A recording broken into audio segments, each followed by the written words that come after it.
कहानी शुरू एक कपल को दिखाते हुए होती है। एन के बेटे की कुछ वक्त पहले कार एक्सीडेंट में मौत हो गई थी, जिस वजह से वो हर वक्त काफी परेशान रहा करती थी। तो इसीलिए उसके हस्बैंड पॉल को डॉक्टर ने ये कहा था कि वो अपनी वाइफ को एक नई जगह पर ले जाए, जिससे उसके दिमाग को सुकून मिलेगा और वो पुरानी यादों से बाहर आ जाएगी। अब इसीलिए पॉल और एन अपने नए घर में शिफ्ट होने जा रहे थे। वो दोनों जब अपने नए घर में आते हैं तो पहली रात वो मूवी देखकर रात गुजारते हैं। इसी दौरान हम देख पाते हैं उनके बेटे की तस्वीर जो फ्रेम में लगी हुई थी वो खुद ही नीचे गिरकर टूट जाता है। एक दिन एन जब घर पर अकेली थी तो उसे घर के बेसमेंट से आवाजें आती हैं। जब वो जाकर देखती है तो उधर उसके बेटे के ग्लव्स पड़े थे। जैसे ही वो नीचे झुककर उन्हें उठाने की कोशिश करती है तो उसे ऐसा महसूस होता है कि जैसे उसके पीछे कोई खड़ा हो। जब वो पीछे मुड़ती है तो वहाँ पर कोई भी नहीं था। वो अपने बेटे के ग्लव्स लेकर ऊपर आ गई थी और शाम को खाना खाते हुए अपने हस्बैंड पॉल को बताती है कि मुझे इस घर में अपने बेटे की स्पिरिट आत्मा महसूस होती है। ऐसा लगता है कि जैसे वो हमारे साथ हो। मगर पॉल उससे कहता है ऐसा क्यों सोच रही हो, मैं तुम्हें यहाँ पर इसलिए लाया हूँ ताकि तुम अपने बेटे की यादों को भूल जाओ। समझ जाओ एन, हमारा बेटा मर चुका है, वो कभी वापस नहीं आएगा। उसी रात पॉल एक कंपनी को कॉल करता है जो बिजली की चीजों को ठीक करने का काम क्या करती थी। वो उन्हें बताता है कि हमारे बेसमेंट से कुछ जलने की बदबू आ रही है, तो प्लीज आकर चेक कर लें, जैसे कोई बिजली की तार खराब हो।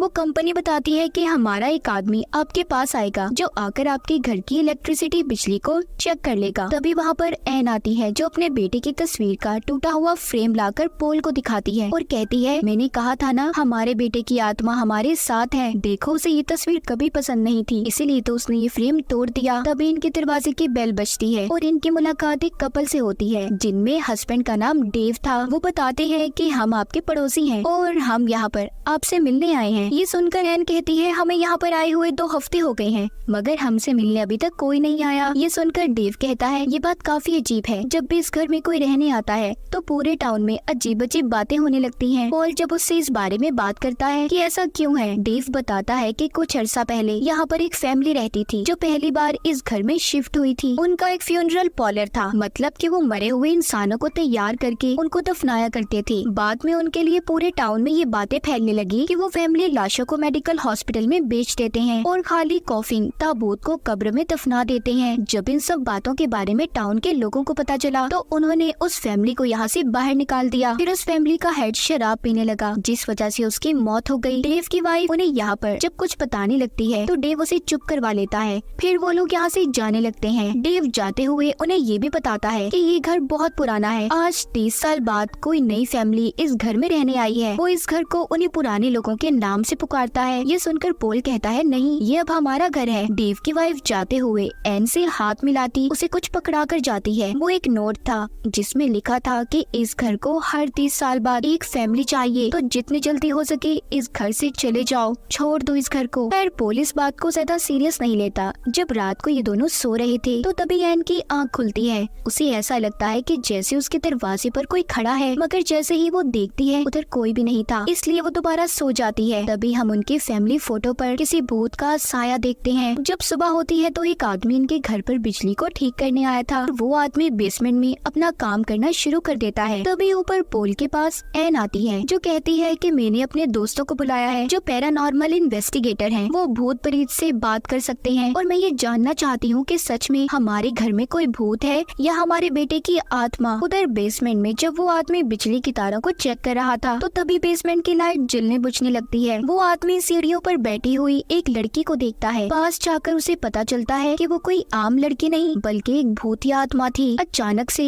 उस आदमी वर्कर का किसी ने हाथ पकड़ लिया था। पॉल जब वापस बेसमेंट में आता है तो वो आदमी कोने में बैठा था और उसका एक हाथ बुरी तरह से जल चुका था। पॉल जल्दी से एम्बुलेंस को कॉल करता है। इस पूरे हादसे के दौरान हम उस बेसमेंट में 3 भूतिया आत्माओं को देखते हैं जिनका जिस्म जला हुआ था। अगली सुबह पॉल दोबारा से बिजली ठीक करने वाली कंपनी में कॉल करता है। उसे ऐसा लग रहा था कि उस वर्कर को करंट लगा होगा। वो उनसे कहता है प्लीज मेरे घर की प्रॉब्लम को जल्दी दूर करें। जिसके बाद पॉल के घर में अब अजीब अजीब हादसे होने लगते हैं। ये देखकर पॉल भी घबरा गया था। वो भी इनके पीछे के राज को अब जानना चाहता था, इसीलिए वो एन से कहता है कि वो अपने दोस्तों को बुलाए जो कि पैरानॉर्मल इन्वेस्टिगेटर थे। जब वो उनके घर पर आते हैं एन की दोस्त उससे कहती है कि मेरा बेटा भी जल्दी यहाँ पर आने वाला है। उसने अपने बेटे को इसलिए बुलाया था क्योंकि उसका बेटा और एन का बेटा दोनों बहुत अच्छे दोस्त थे और जो इन्होंने रिचुअल जादू करना था उन्हें उसमें उसकी जरूरत थी। शाम को जब ये खाना खाने जाते हैं तो होटल में सब लोग बहुत ही अजीब नजरों से इन्हें ही देख रहे थे। पोल कहता है हम इस टाउन में नए हैं ना, तो शायद इस वजह से सब लोग हमें देख रहे हैं। दूसरी तरफ हम एन के दोस्त के बेटे को देखते हैं जो अपनी एक दोस्त के साथ एन के घर पर पहुंच गया था, जहां पर उसे कोई भी नहीं मिलता क्योंकि इस वक्त तो सभी होटल में खाना खाने गए हुए थे। एन की दोस्त का बेटा घर में रुकने का फैसला करता है और काफी मौज मस्ती कर रहा था। तभी इन दोनों को बेसमेंट से आवाज आती है, इसलिए एन की दोस्त का बेटा जब बेसमेंट में चेक करने जाता है तो उधर वही भूतिया आत्माएं उस पर हमला करके उसे मार देती हैं। ये सब उस लड़के की दोस्त ने भी देखा था। वो ये सब देखकर बहुत डर गई थी, इसलिए अपनी गाड़ी लेकर यहाँ से भाग जाती है। मगर तभी जब उसकी नजर अपनी गाड़ी के शीशे पर पड़ती है तो एक भूत उसकी गाड़ी में पिछली सीट पर बैठा था। इससे पहले वो लड़की कुछ करती, वो भूत अपना हाथ उसके जिस्म के आर पार कर देता है, जिससे उसकी भी मौत हो जाती है। उधर दूसरी तरफ एन, पोल और उनके दोस्त जब होटल से खाना खाकर घर आते हैं तो एन की दोस्त को अपना बेटा नहीं मिलता। उधर हमें वही होटल दिखाया जाता है जहाँ पर एन सबको लेकर खाना खाने गई थी। वहाँ की मालकिन अपनी वेट्रेस से पूछती है कि वो चारों आपस में क्या बातें कर रहे थे। वो बताती है बस वो कपल अपने दोस्तों को बता रहे थे कि वो अपने नए घर में कुछ अजीब महसूस करते हैं और उन्हें ये घर जल्द से जल्द खाली कर देना चाहिए। तभी होटल के दरवाजे पर डेव आता है, जिसको हमने एन और पोल के घर पर भी देखा था,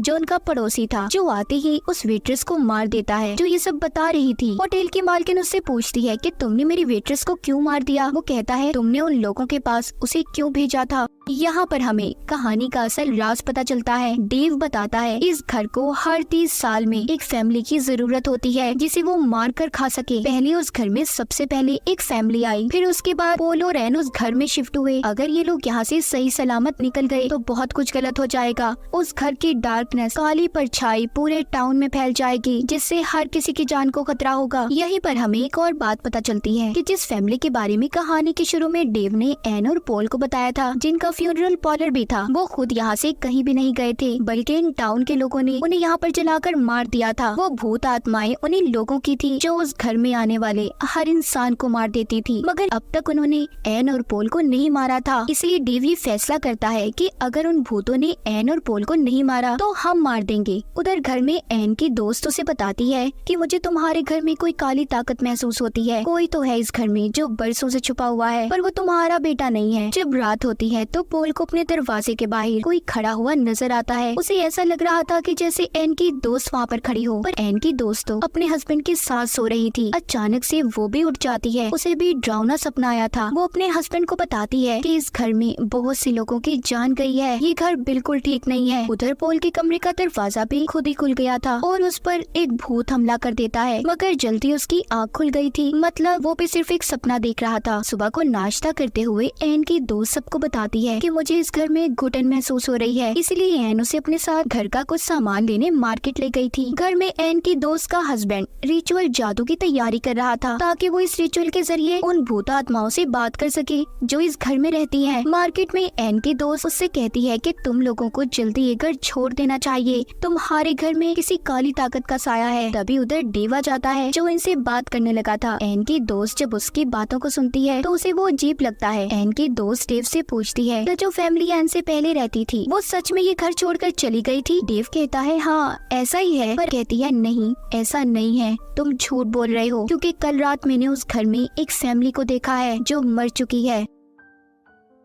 एन के घर में पोल और उसकी दोस्त का हस्बैंड रिचुअल करना शुरू करते हैं। अचानक से सभी मोमबत्तियां बुझ गई थी। एक आत्मा एन की दोस्त के हस्बैंड को दूर फेंकती है। वो भी समझ चुका था कि ये एन के बेटे की आत्मा नहीं है। उस आत्मा ने एन के दोस्त के हस्बैंड को पोजेस्ड अपने काबू में कर लिया था। थोड़ी देर में एन और उसकी दोस्त भी घर पर आ जाती है। वो देखती है कि पोल ने एन की दोस्त के हस्बैंड को बांध कर रखा हुआ है और उसके मुंह में कपड़ा भी दिया हुआ था। जब वो पोल से पूछती है तो पोल यहाँ पर उन्हें सारी कहानी बताता है कि इसके अंदर एक आत्मा आ चुकी है जो बहुत ज्यादा खतरनाक है। तभी एन के दोस्त का हस्बैंड जिस पर आत्मा ने कब्जा कर लिया था वो उस कपड़े को निकल जाती है और सबसे कहती है कि ये मेरा घर है, यहाँ से चले जाओ। तभी फोन बजता है जो डेव की वाइफ कर रही थी ताकि इन्हें सच्चाई बता सके, मगर उसे भी पीछे से किसी ने चाकू मार दिया था। वो मरते मरते एन को बताती है कि मैंने तुम्हें कहा था ना इस घर को जल्दी छोड़ देना। तभी ये सब बातें सुनकर जब एन की दोस्त बेसमेंट में जाती है तो उधर उसे अपने बेटे की मौत का भी पता चल चुका था, जिससे उसे उस आत्मा पर बहुत गुस्सा आ जाता है और वो अपने ही हस्बैंड पर हमला करने लगती है क्योंकि वो आत्मा उसके अंदर थी। कहती है बताओ तुमने ऐसा क्यों किया।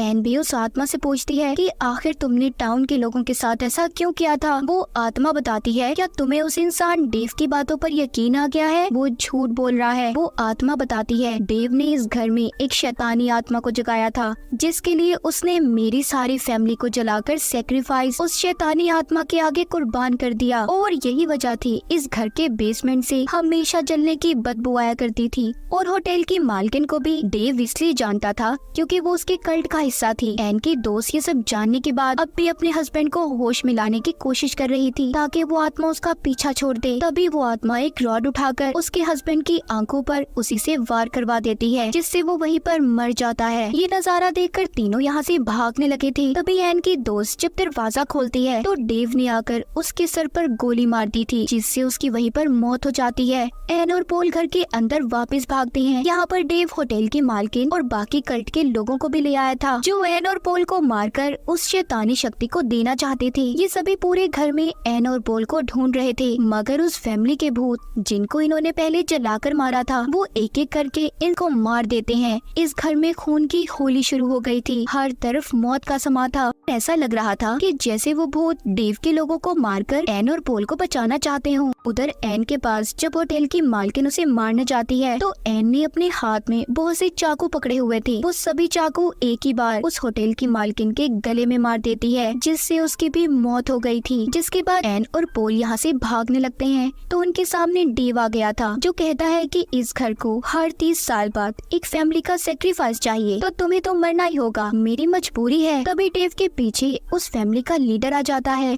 जिसकी फैमिली को इसने जलाकर मारा था। वो डेव के सर को पकड़कर कुचल देता है जिससे डेव भी अब मर चुका था। उस फैमिली की सभी आत्माएं आजाद हो गई थी जो यहाँ पर 30 सालों से कैद थी। एन और पोल को बेसमेंट से उनके बेटे की आत्मा की आवाज आती है जो कहता है मैं आप लोगों के साथ हूँ। यही वजह थी कि एन को बार बार अपने बेटे की आत्मा महसूस होती थी। हम पोल को देखते हैं जो अपने बेटे की आवाज सुनकर बेसमेंट में जाता है। उसके चेहरे पर मुस्कुराहट थी और उसकी ये मुस्कुराहट को दिखाते हुए फिल्म की कहानी भी यहीं पर खत्म हो जाती है।